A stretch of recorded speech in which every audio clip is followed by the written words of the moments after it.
Hey, my name is Irene Blackwood. I'm 68 years old, and this is my story. It's a story I never imagined would be mine to tell, let alone survive long enough to look back on. But here I am, and if you're listening to this, you should know. What happened to me didn't just change my life. It ended the version of me that used to be naive enough to believe that family meant safety, that love meant protection, and that age brought peace. None of that turned out to be true. At least, not for me. The last thing I remember before the lights went out in that sterile white room was my daughter's voice, soft, cold, and terrifyingly detached, as she whispered to someone outside the curtain, "She won't make it through this." I was already counting backward from 10 when I heard it, but her words didn't echo in a worried daughter's tone. They sounded like a statement, a prediction, or worse, a plan. When I woke up hours later, bruised, dazed, and alive, something inside me changed forever. And what I did next? Well, let's just say, I made sure no one would ever write me off again. I've lived my whole life in Eugene, Oregon. It's the kind of place where everyone knows your business before you do. I grew up here, raised a family here, and grew old believing I'd die here, hopefully in my sleep, hopefully surrounded by love. I had 2 children, Amy and Patrick, and after my husband Robert passed away 12 years ago, they became my whole world, or so I thought. Amy was always the headstrong one. A lawyer, sharp-tongued, organized, always 5 steps ahead. Patrick, my younger son, was a quiet soul. He took after his father, a bit withdrawn, always tinkering with books or backyard projects, but with a heart of gold. After my husband died, I sold our countryside house and bought a smaller place closer to the city. Amy helped me with the paperwork. She said it was time to simplify things. At the time, I believed she had my best interest at heart. I didn't know I had just signed over more than a deed. I'd handed her control, financially, legally, and emotionally. Let me know where you're watching from in the comments, and if this story is resonating with you, don't forget to like and subscribe. You won't want to miss how I turned this painful betrayal into a powerful rebirth. The first signs that something was off came in subtle waves. My mail started going to her house, by accident. Bills I swore I paid showed up unpaid. She claimed it was early signs of memory loss. "It happens, Mom," she said sweetly. "You're almost 70. I wasn't even 65 yet." She began managing my prescriptions, insisting I let her refill and organize them. She took me to the doctor more often than necessary. She said it was proactive, preventative. "We're just being careful, Mom." But deep inside, something didn't feel right. The doctor she brought me to always seemed a little too eager to nod and write things down. Once I caught a physician glance at her and ask, "Are we moving forward with the directive?" I didn't even know what that meant. When I asked Amy later, she brushed it off as routine health protocol. Then, one evening in February, I collapsed in the kitchen. The paramedics came quickly. I was awake but slurring, confused. They said it looked like a stroke. Amy was with me at the hospital in minutes. "I'll handle everything," she told the nurse. "She's already under my care. Medical POA and everything." That was the first night I noticed Patrick wasn't there. I asked for him over and over. Amy kept saying, "He's out of town. He couldn't make it." Something felt wrong in my body, but something felt even more wrong in my soul. I was scheduled for surgery the next morning, a procedure to remove a clot and assess damage. I lay on that hospital bed, cold and exhausted, as they prepped me. Amy leaned over to tuck a blanket under my arms. She kissed my forehead, and then I heard her. "She won't survive this," she murmured. I don't know who she was talking to. A nurse? A doctor?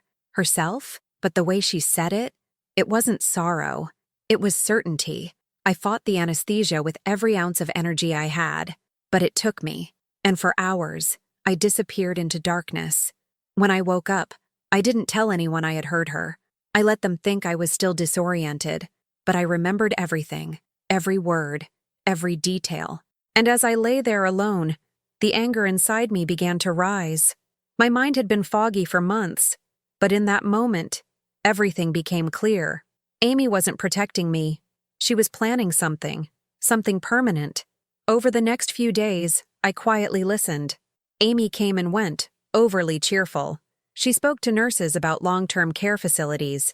She told my neighbors I wouldn't be going back home. When I asked for my phone, she said I had forgotten the passcode again.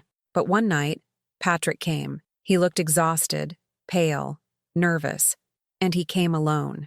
I didn't know, he whispered. Amy didn't tell me you were even in the hospital. I found out from a friend. My heart nearly broke. That night, I made him promise something. Don't tell Amy that I'm recovering better than expected. Let her believe I'm still weak, confused, disoriented. Let her keep underestimating me, because I needed time. Time to get stronger. Time to understand what she had done, and why. Over the next few weeks, Patrick helped me slowly rebuild the pieces. We discovered that Amy had gained full legal authority over my estate. She had transferred my house into a family trust, with her as the sole executor. My bank accounts were nearly empty. She'd sold off Robert's coin collection. She'd emptied the safe deposit box. All in the name of consolidation and elder care. She didn't think I'd ever question it. She thought I wouldn't be around long enough to. But she was wrong. As my body healed, my heart hardened. The betrayal cut deeper than any surgery ever could. This was my daughter, my blood, and she was trying to erase me. But I wasn't going anywhere. Not yet. And I wasn't going down without a fight. I spent most of those days pretending to sleep whenever Amy came into the hospital room. I'd keep my eyes half-lidded, slowing my breathing, letting her believe I was slipping further away with every passing day. But inside, I was sharper than ever. Every word she said, every phone call she made from the hallway, every nurse she charmed with her legal jargon, I was listening, studying, watching her moves like a hawk. She thought she had already won. But the moment I heard her voice before surgery, something inside me turned on like a switch. I wasn't going to be anyone's victim. Not again. Patrick brought me my phone one evening when the room was quiet. He slipped it into my hand with a look of worry and guilt. I shouldn't have stayed away so long, Mom, he said. Amy always made it seem like you were doing fine, or that you didn't want visitors. I didn't know what was going on. I shook my head. You're here now. That's what matters. We sat in silence for a moment before he asked, "What do you want to do?" I looked down at my trembling fingers. Take back my life. The first thing I did was call my old friend Dolores. She and I had known each other since high school. She was fierce, nosy, loyal, and, most importantly, a retired legal secretary who still had connections downtown. I told her everything. She didn't ask if I was sure. She didn't doubt me. She simply said, "Give me 2 days." True to her word, Dolores came back with a name, Andrew Velasquez. Young, ambitious, hungry for a high-profile elder exploitation case, and, best of all, not afraid to go after someone like Amy. I met him in secret, using Patrick's help to arrange everything. At first, he treated me like most young lawyers do with old women, respectful, but skeptical. That changed the moment I placed the folder in front of him. Inside were bank statements, titles, medication lists, and notes I had scribbled from overheard conversations. And one recording. The night Amy came into the room and told the nurse that I wasn't expected to recover, I had left the phone's recorder running under the blanket. The audio was scratchy but clear enough. She won't survive this. I have the paperwork ready if she goes tonight, Amy had said. The nurse's response had been a whisper. Understood. Andrew leaned back in his chair, his expression turning cold. This wasn't just negligence. This was planned. I nodded. Now do you believe me? He did. And from that moment, he moved fast. While Amy continued visiting the hospital, thinking she was keeping me trapped and compliant, Andrew filed motions to freeze the remaining assets in the trust. Patrick and Dolores helped draft statements to the local police, and we even got a friendly judge to approve a quiet investigation into potential fraud, misappropriation of funds, and abuse of medical authority.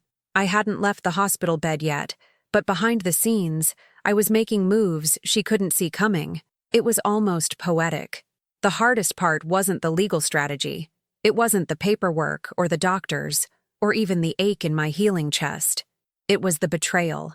The fact that my daughter, my own daughter, saw me as nothing more than a burden, a bank account, and an obstacle. I kept wondering, had I missed the signs? Had she always been like this and I just didn't want to see it? One night, Patrick brought me a box of old photographs. I thought these might help, he said.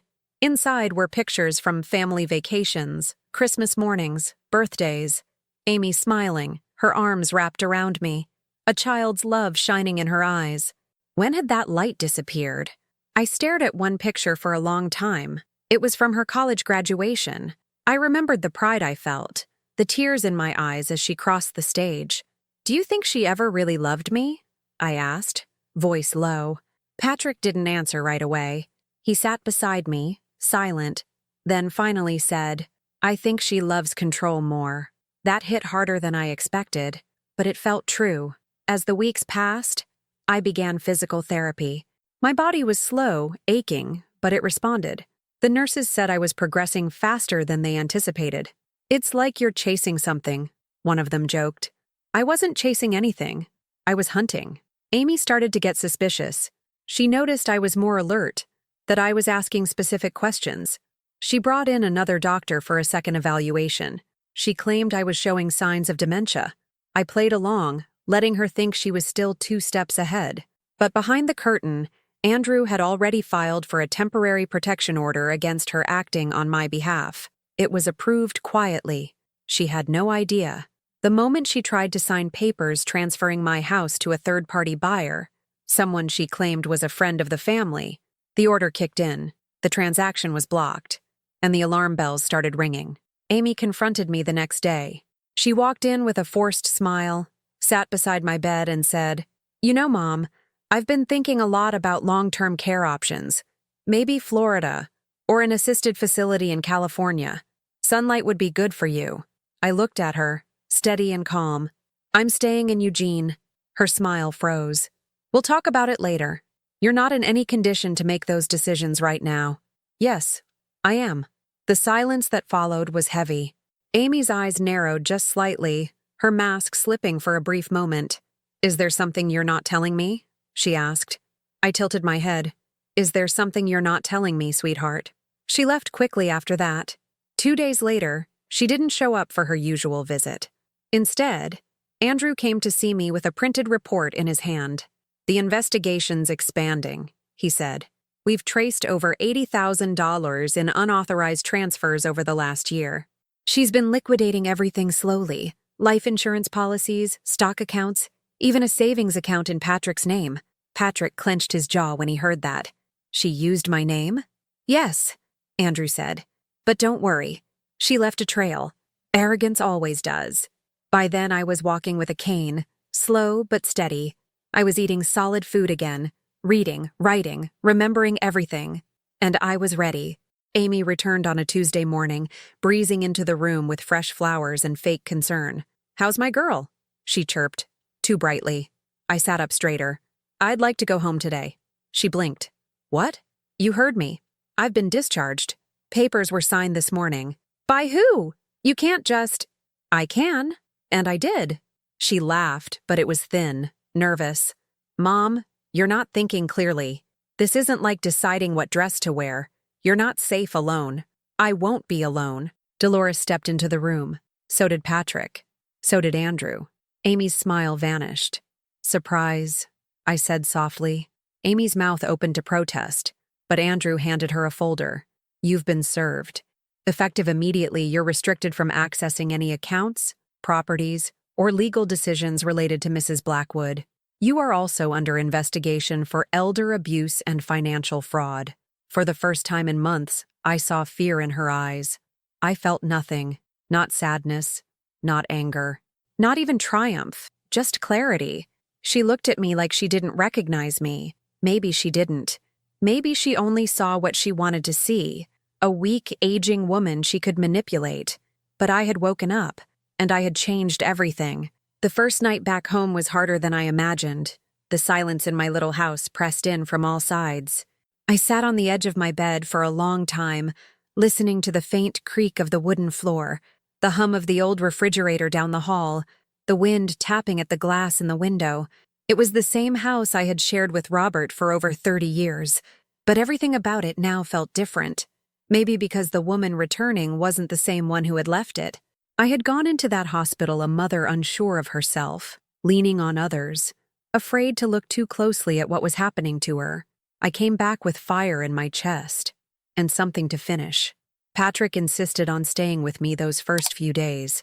He brought over his spare air mattress and set it up in the living room, said he didn't trust Amy not to try something desperate. He was right. Just because we had surprised her in that hospital room didn't mean she was done. If anything, her silence was more dangerous than her scheming. A cornered wolf doesn't run. It bites. It didn't take long for the retaliation to begin. The next morning, a city inspector showed up at my front door with a clipboard and a tight-lipped smile. "Anonymous report of elder neglect," he said, glancing over my shoulder into the house. "We're required to investigate any claims." I looked him straight in the eye. "Anonymous? You don't say." He walked through my home politely enough, took a few notes, asked me ridiculous questions. Did I have enough food? Was I able to bathe? Had anyone been withholding medication? Patrick stood next to me the entire time. I gave clear, firm answers.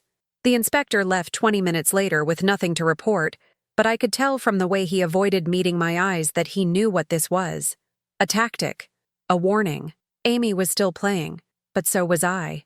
Andrew had pulled every bank record from the last 4 years. I spent hours at the dining table with him and Dolores, going line by line through transactions I had never made. Cruises, luxury purchases, a down payment on a condo in Bend. She'd been slowly bleeding me dry while smiling across dinner tables and offering to drive me to appointments. I couldn't believe how long it had gone unnoticed. Or maybe I had noticed, but I had just wanted so badly to believe in my daughter that I ignored the signs. The real bombshell dropped 2 weeks later. Patrick came into the kitchen holding an envelope that had just arrived in the mailbox. His face was pale. "It's from Dad's insurance company," he said, handing it to me. I opened it, heart pounding. Inside was a statement confirming that the policy, which I thought had lapsed after Robert passed, had been quietly reactivated, not in my name, but in Amy's. And under that policy, I had been listed as the insured. The policy had a clause that tripled the payout in the event of unexpected medical death. I felt the paper tremble in my hands. She hadn't just wanted me out of the house, or out of the way. She had a reason to want me gone. My heart thudded. I looked up at Patrick. She was going to let me die. He nodded, his jaw clenched. "She tried, Mom." "That surgery? The wrong meds? The doctors who kept insisting you weren't improving? She was counting on it." I don't remember much of what I said after that. My brain buzzed like static. I sat there for a long time, staring at the form, as the gravity of it sank in. I had carried that child in my womb. I had rocked her to sleep, kissed her bruises, braided her hair before her first school dance, and she had placed a bet on my death. It wasn't about money anymore. It was about the cruelty of knowing that someone who once looked into your eyes with love could one day decide you were worth more dead than alive. Andrew didn't wait. He filed the report with the insurance board, then with the state fraud division. It triggered a deeper investigation, this time federal. Turns out, what Amy had done wasn't just morally disgusting. It was criminal. Mail fraud, insurance fraud, attempted murder by neglect. And she had documented everything like a fool. Emails, bank transfers, voice memos, even calendar entries. But she still had a few tricks left. 3 days after the report was filed, I got a letter from her lawyer. It was cold, clinical, and full of venom disguised as concern. It accused me of mental incompetence, said I had been manipulated by outside parties, that I was exhibiting textbook symptoms of elder paranoia, and that she was requesting an emergency mental health evaluation through the court. Her endgame was clear: paint me as delusional, unfit, and out of control. If I was declared incompetent, she could regain guardianship and suppress the case against her. Andrew was furious. "She's escalating because she knows we're close." Dolores just folded her arms. "Let her try. Let a judge see you now. Let them see who's delusional." So I agreed to the evaluation.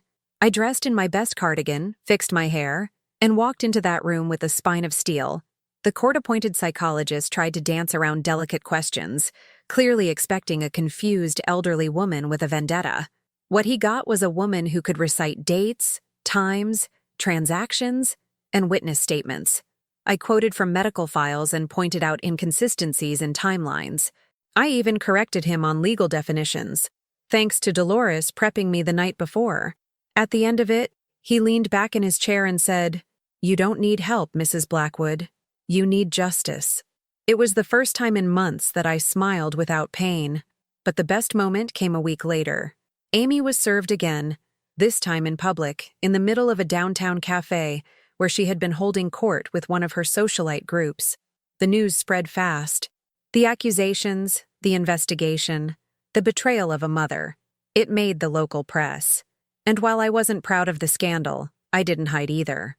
I gave one interview, just one. I sat in front of that reporter, hands folded in my lap, and said calmly, "This wasn't about money. This was about erasure. My daughter wanted to erase me before I was ready to go, but I'm still here, and I'm not going quietly." By the time the hearing date arrived, Amy had disappeared from Eugene. She tried to move to Washington, but the court froze her accounts. She couldn't run far. Patrick stayed by my side every step of the way. We weren't just rebuilding our relationship. We were building something stronger from the ashes. A new trust. A new bond. He cried one night over tea and told me he felt guilty for not noticing sooner. I held his hand and said, "You came when it mattered." That's the thing about betrayal. It can break you. Or it can burn everything that's false away and leave only what's real behind. I wasn't done yet. The storm wasn't over. But for the first time, I wasn't afraid of it anymore. I was the storm. The weeks following the court hearing brought a strange kind of quiet to my life. Not peace exactly, not yet. But the noise of fear, confusion, and betrayal had begun to fade. In its place came focus, determination. I didn't want to simply survive what Amy had done to me. I wanted to come out the other side more than just a victim who managed to escape. I wanted to become the woman who rebuilt herself from the ground up and made sure the world saw it. One morning, I stood at the kitchen counter pouring tea when I caught my reflection in the dark window glass. My hair had grown in softer waves since the hospital. My face looked a little thinner, but my eyes, they had changed. There was something fierce there now. Something that didn't flinch when confronted with pain. I saw myself, maybe truly, for the first time in years. A woman who had been underestimated, overlooked, and nearly buried, but not defeated. I started walking more. At first, just up and down the driveway, then around the block, then to the little park a few streets over. My cane became more of a companion than a necessity. I still kept it close. It reminded me how far I'd come. And every day I passed that threshold, I walked not just for my health, but for the power in knowing I could. Neighbors started noticing. Mrs. Langley from 2 doors down brought me muffins one afternoon and said she was so glad to see me back. I hadn't realized how absent I'd become from my own community. Amy had done more than steal my money. She had slowly erased my presence. I was determined to reclaim it. I rejoined the local book club. I started attending the community center's Friday lunches. I even volunteered at the senior helpline, talking to people who felt lost, scared, or ignored. Some of their stories mirrored mine in heartbreaking ways. I spoke gently but firmly to them. I told them the truth. Sometimes the danger doesn't come from strangers. Sometimes it comes wearing your child's face. And that doesn't make you weak. It makes you human. One afternoon at the center, a woman named Gloria pulled me aside. She had soft eyes, the kind that saw deeper than surface level. "You're different," she said. I nodded. "I almost died. That'll do it." "No," she said. "Not just that. You went through hell and you didn't just survive. You chose to come back." That stuck with me. It wasn't enough to have made it through. I needed to keep choosing every day to live without fear, without shame, without letting what Amy did define the rest of my life. Of course, healing isn't always linear. There were still nights I woke up sweating, remembering her voice in the hospital. Still moments when I'd glance at the front door and half expect her to walk in like none of this ever happened. I missed her. That was the hardest truth to swallow. I missed the version of her that once held my hand and cried over movies with me. The daughter who used to make me birthday cards from glitter and glue. That person was gone. Or maybe she had never truly been real to begin with. Either way, I was left with the absence. Patrick helped fill some of that space. He checked in often, brought groceries without being asked, fixed little things around the house that had gone ignored, but he also respected my independence. He didn't try to smother me with concern. We found a rhythm together. It wasn't perfect, but it was honest. One night, I asked him if he ever felt like he failed me. He hesitated before answering. I think I wanted so badly for our family to be okay that I ignored the cracks. I thought if I stayed out of it, maybe it would fix itself. You were trying to protect the picture, I said quietly. Even if it was a lie. He nodded. But I won't do that again. Neither would I. I had been receiving letters from Amy. At first, I burned them without opening. Then curiosity got the better of me. I opened the fourth one. Her handwriting was the same as it had been on birthday cards, but the words inside were anything but familiar. There were no apologies, no ownership, just excuses. She blamed stress, grief, pressures I could never understand. She ended it with a line that chilled me. If you had just gone peacefully, none of this would have happened. Gone peacefully, like I was supposed to vanish, like my death would have been a kindness for her. I didn't respond, but I kept the letter. I showed it to Andrew. He added it to the growing evidence pile. Her trial date was set for the fall. She had pleaded not guilty, of course. Her new attorney was young, flashy, full of bravado. I watched his press statement where he called me an elderly woman confused by family drama. I almost laughed. If only they knew. By August, I had done something that surprised even me. I hosted a gathering at my house. Just a few close friends, some neighbors, Patrick and Dolores. We ate sandwiches, shared stories, even had a toast. I stood at the center of my tiny living room and said, I don't want the last chapter of my life to be about betrayal. I want it to be about becoming sharper, stronger, unapologetically alive. The room applauded. I cried quietly later, in the kitchen, as the last guest left. Not from sadness, but from release. I had taken back my space, my voice, and my story. The community rallied around me as the trial neared. People I hadn't spoken to in years wrote letters of support. Some even showed up at the pretrial hearings. I was no longer just someone's mother or widow. I was Irene Blackwood, the woman who stood up when everyone expected her to fade away. And still, the memories came. One night, I dreamed of Amy as a child again. She was sitting at the kitchen table drawing with crayons, looking up at me with wide eyes and saying, "Do you love me, Mommy?" I woke up sobbing, because the answer was still yes. And that's the cruelty of it all. Love doesn't just disappear when someone hurts you. It lingers, even when it's no longer safe, even when it's no longer returned. I took that pain and channeled it. I began writing, not just letters or journal entries, but my story, the whole thing, every ugly, raw truth. I didn't know if I'd ever publish it, but writing it down gave me power. It reminded me that I owned what happened. Not Amy, not the courts, not even the lawyers. Me. By the time September rolled around, I had memorized my testimony. Andrew said I didn't have to speak, that my written statements were enough, but I wanted to. I needed to, because standing in front of that courtroom wouldn't just be about justice. It would be about reclaiming my name, my worth, my dignity. The night before the trial, Patrick stayed over. We sat on the porch, watching the wind move through the trees. He asked me if I was afraid. I thought about it for a long moment. No, I said finally. I'm not afraid of her anymore. Because fear only has power when you let it live in silence. And I had turned every corner of my silence into a voice. The courthouse in downtown Eugene sat in a red brick building that I must have passed 100 times over the years without ever stepping foot inside. That morning, as I stood on the front steps with Patrick at my side, I wasn't the same woman who had once watched life from a window while others made choices for her. I was present, grounded. Every breath I took was deliberate, and every step toward that courtroom was a step toward reclaiming something Amy had tried to steal from me, my truth. Inside, the courtroom was quiet in that unnerving way, like everyone was holding something heavy behind their eyes. The judge, a woman in her 60s with silver hair tied in a tight bun, scanned the room with the cool patience of someone who had seen everything. The prosecution sat to one side with Andrew beside them, his expression calm and razor-focused. Amy was already seated across the aisle. She looked different than she had in months. Pale, thinner, her posture slightly slouched. Her hair was up, her blouse stiffly ironed, but there was something hollow behind her eyes that I hadn't seen before, or maybe I had refused to see it until now. She didn't look at me, not once. The trial began with opening statements. The prosecutor spoke clearly, laying out the pattern of control, financial manipulation, falsified records, and the attempted medical power grab that culminated in what could only be described as premeditated neglect.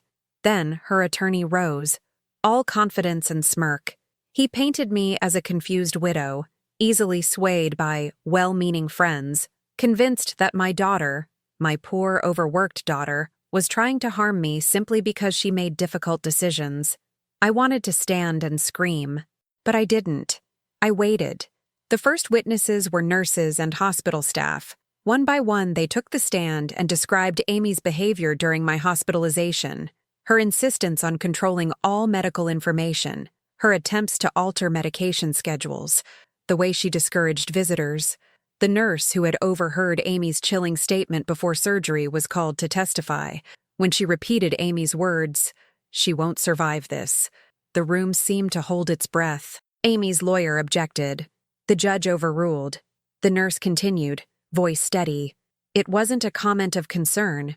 It was a prediction, and it scared me. Dolores was next. She sat straight, composed, and detailed how she'd helped uncover the fraud.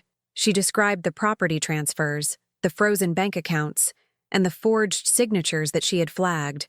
She spoke not as a friend, but as someone with decades of legal knowledge, and her presence carried weight. Then they called Patrick.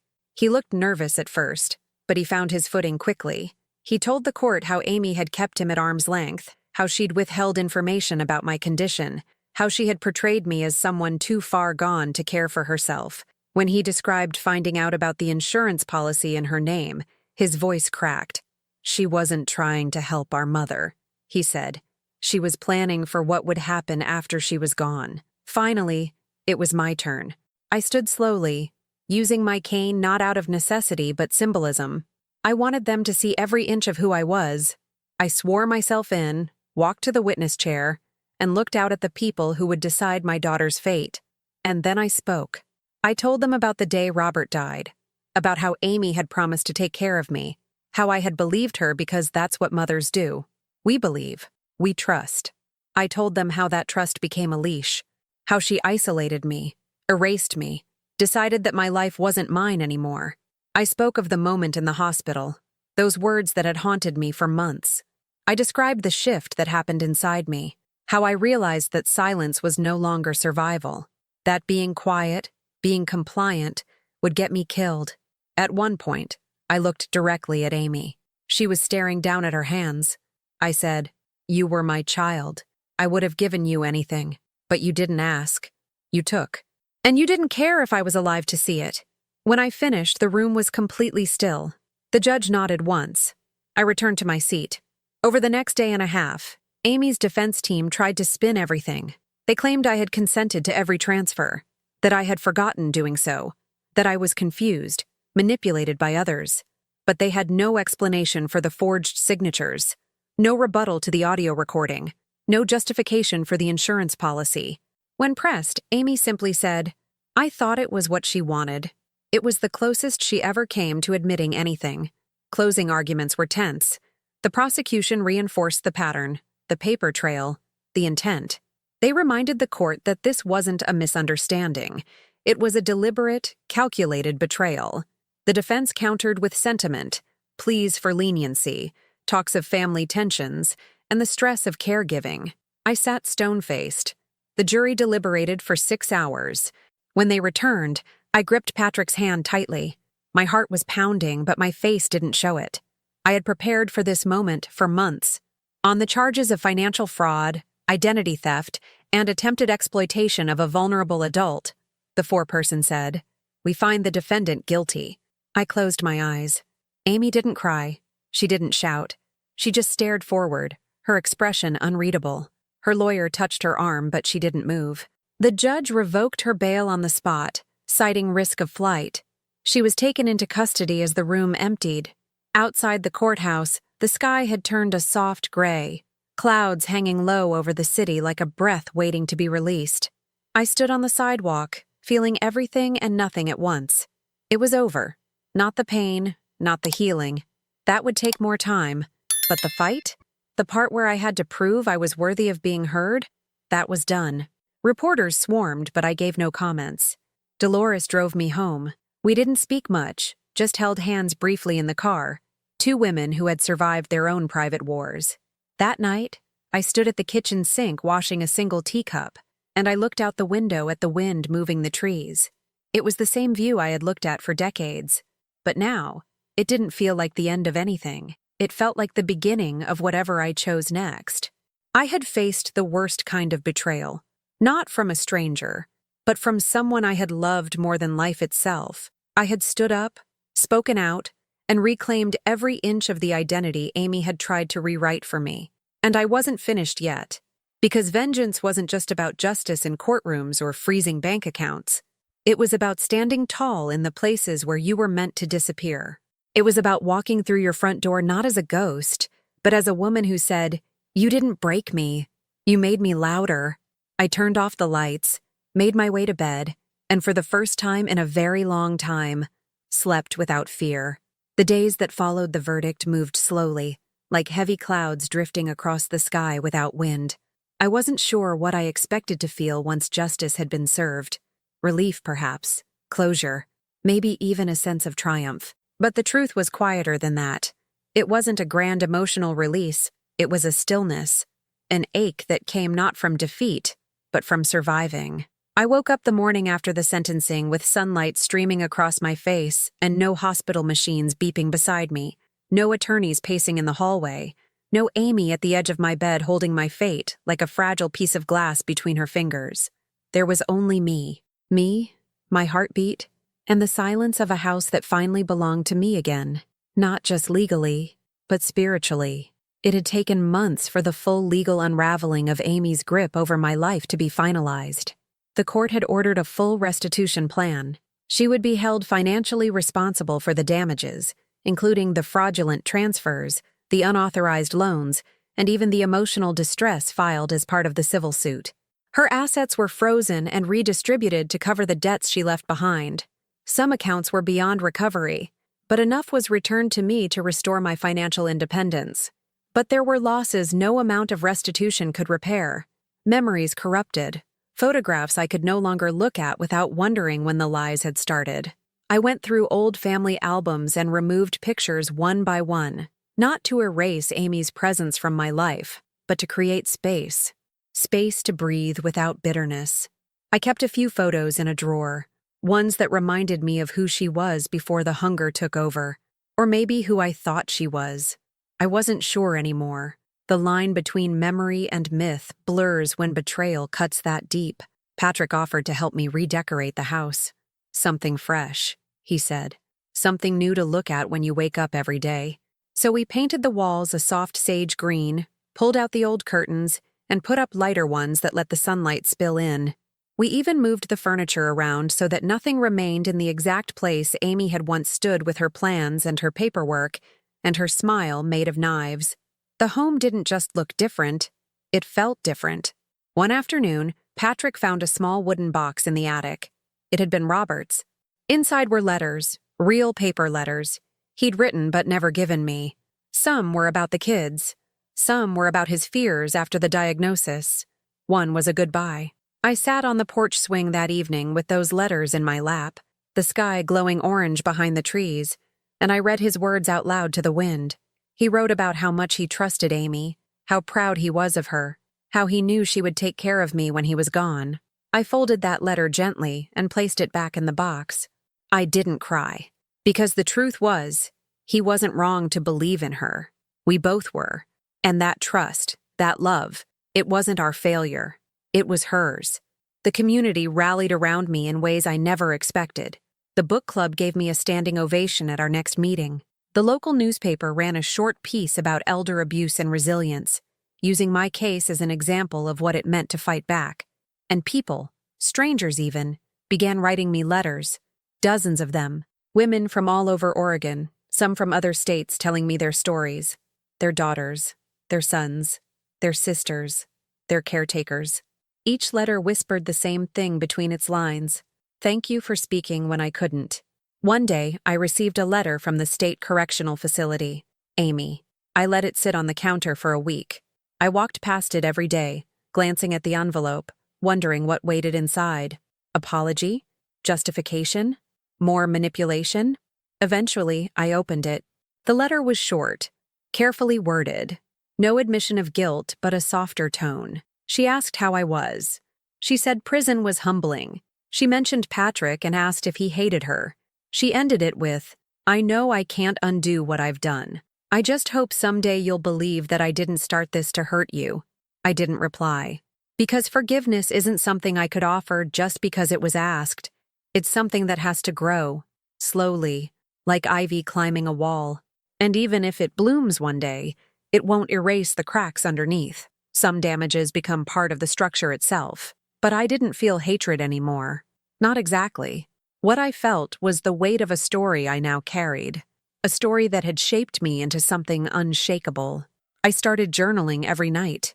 Not about Amy, but about myself. About the things I noticed again. The smell of pine in the backyard after it rains. The comfort of my old quilt folded neatly on the bed. The feel of fresh bread dough between my fingers when I bake. The way my bones ached less when I danced slowly to the radio in the kitchen. Just like I used to do with Robert before the sickness came. Every small detail felt like a rebellion, a declaration that I was still here, still writing my ending. Patrick and I took a trip that fall, just a weekend away. We drove to the coast, rented a tiny cottage near Cannon Beach, and walked barefoot in the sand as the tide came in. We sat by the fire, sipping tea, talking about nothing and everything. He looked at me at one point and said, "You're not the same person anymore." I smiled. "Neither are you." And that was true. He had become my anchor, my quiet protector, my partner in truth. We didn't rebuild what was broken. We built something entirely new. Months later, I was invited to speak at a seminar on elder rights and financial abuse. I stood in front of a packed room, my cane resting beside the podium, and told them not just about the court battle, but about the silence that came before it, the red flags I had ignored, the excuses I had made, and how reclaiming your voice isn't loud at first. It's a whisper that says, "No more." People wept. People cheered. Afterwards, a young woman approached me. "My mom's going through something similar," she said, tears brimming. I didn't know how to help her, but now I think I do. That night, I realized something. My story wasn't just mine anymore. It had become a lantern in someone else's darkness. And that, more than any court ruling, was the real victory. Irene Blackwood had been a mother, a wife, a caregiver, and for a time, a ghost in her own home. But now I was the author of my own survival, and I had written a story that refused to end in silence. It's been over a year now. A year since the trial, since the silence of the courtroom was broken by the word guilty, since the weight of Amy's betrayal finally stopped pressing down on my chest like an anchor I couldn't lift. I've counted every day, not because I'm obsessed with what happened, but because I know what it means to get another sunrise when someone didn't want you to have one. I turn 70 next month. That number used to scare me. I thought 70 meant small routines, soft days, less and less of the world each year. But 70, to me now, feels like armor. It feels like rising from a grave someone else dug for you and walking out barefoot and angry and alive. I don't see my age as something that limits me anymore. It's something I wear like a badge. My mornings begin early these days. I wake before the sun and sit by the front window with a cup of coffee and an old wool shawl wrapped around my shoulders. I listen to the quiet, the first birdsong of the day, the breath of the house settling into another beginning. I don't reach for my phone first. I don't turn on the news. I let the silence speak to me. Sometimes it reminds me that I survived. Other times, it dares me to do more. I've started writing seriously, not just in notebooks or on the backs of old grocery lists, but full chapters typed out on my dusty laptop. The story of what happened to me, the betrayal, yes, but also the rage, the rebirth, the lessons I learned about love and about trust and about how sometimes those two things are not only different, but dangerous when confused. The local library asked me to lead a weekly storytelling group. At first, I didn't know if I was the right person for that. But when I walked into the small meeting room and saw those women, some older than me, some younger, all carrying their own versions of grief, I knew I belonged there. I read the first pages of my manuscript one Tuesday morning, and before I even looked up, I heard someone sniffle, then another. I closed my laptop softly and said, "You don't have to go through it alone. Whatever it is, whoever it is, I'm telling you, you can come back from it." That group has grown. They call it the Lantern Circle now. We sit in a circle of soft chairs, no tables between us, no judgment. Just stories and tea and a small glass lantern in the middle of the floor with a single candle inside. At first it was symbolic. Now it feels sacred. Amy's name rarely comes up in conversation anymore. I don't say it often, not because I'm trying to forget her, because I've chosen not to center her. My life is no longer defined by the worst thing someone did to me. It's defined by what I did after, and what I continue to do. She's still serving her sentence. Minimum security. 3 years. She'll be eligible for parole after 2. The prosecutors pushed for more, but I didn't. I surprised Andrew when I said I didn't want to fight for a longer sentence. "You're sure?" he asked. After everything? I was sure. Because justice, for me, didn't come from seeing her behind bars. It came from walking through my own front door with no fear, from balancing my checkbook and knowing every number was mine again, from sleeping through the night, from being called by my name, not Ward, not dependent, but Irene. Patrick visits often. He brings his partner, a kind man named Lucas with a soft voice and steady hands. They've been together for a while now, and I've watched Patrick change in small, beautiful ways. He listens more. He laughs easier. He's let go of the guilt he carried after Amy's betrayal, and I can see him making peace with the idea that we were all victims in our own way. He didn't fail me. He just wasn't ready then. But he's here now. One evening, the 3 of us sat on the porch with the sky turning lavender and gold, and Lucas asked me, "Do you think forgiveness is necessary to move on?" I thought for a long moment before answering. "No," I said, "but understanding is, you don't have to forgive someone to reclaim your life, but you do need to understand what they took from you and why you're taking it back." That answer has stayed with me. I even wrote it down in bold letters above my desk. It's become a sort of mantra, not for bitterness, but for clarity. I don't forgive Amy. Not yet. Maybe not ever. But I've stopped letting her live in the corners of my heart rent-free. She has her path now. I have mine. My house has changed in subtle ways. The walls are brighter. The garden in the back has new hydrangeas and a little stone bench where I sit with a book on warm afternoons. I installed wind chimes by the kitchen window. They sing to me when the breeze rolls through, and I find myself smiling more often, sometimes for no reason at all. That's how I know I've healed, when joy returns without needing a permission slip. I even travel now. Nothing too wild, just weekend trips. Small towns, coastal drives, places I always meant to visit but never found the time or courage to explore. Patrick gifted me a leather-bound journal for my birthday.